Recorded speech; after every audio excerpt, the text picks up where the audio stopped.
þetta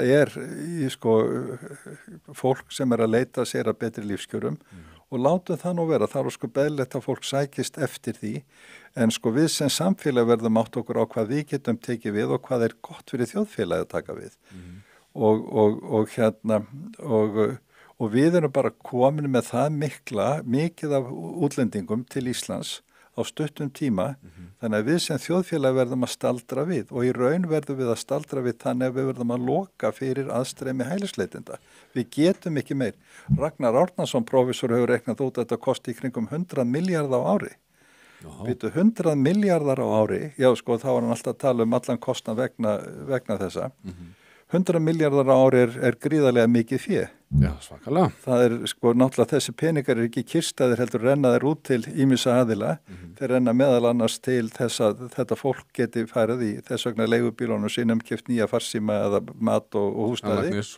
Og þarna njóta þessir hælisleitendur iðulega betri kjara heldur en Íslendingur sem á bát. Já.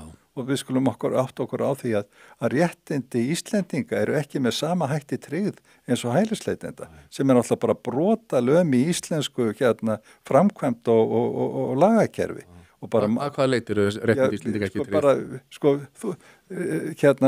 Það þarf ákveðið mikið að koma til þess að Íslendingur njóti þess að fá fría læknisaðstoð, húsnæði og svo framvegis.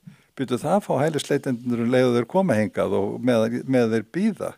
Byrju þá fá þeir ókeypis tannlækningar, almenna læknisþjónustu, geðhjálp, sálfræðiþjónustu og svo framvegis. Og þeir geta ferðast og þess vegna kostnað skattgreiðandi leigubílum. Og annað þetta og þannig bara Ísland í dag og við höfum ekkert efni á þessu meir og höfum raunverulega ekki efni á því sem komið og það verður að setja stopp, það verður að gera kröfu til þess að fólk aðlagi sig og samsami sig íslenskum þjóðfélagsháttum og íslenskri menningu. Ég meina það grunnkrafan. En bara við getum ekki gert meira, við verðum að setja stopp á þennan hælisleitenda iðnað í bili. Allavega nokkur ár meðan við erum sem þjóðfélag að ná okkur, jafn okkur.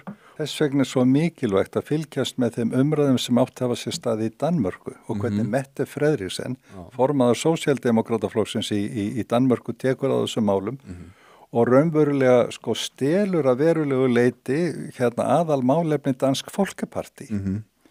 Og hún kemur með róttækustu tillögurnar hvernig að taka á innflytjenda vandamálinu og gerir það mjög vel. Vitu, af hverju getur systurflokkur þessa flokks hér á Íslandi, Samfylkingin, ekki séð ljósið og átta sig á því hvað má læra af reynslu Dana í þessu sambandi.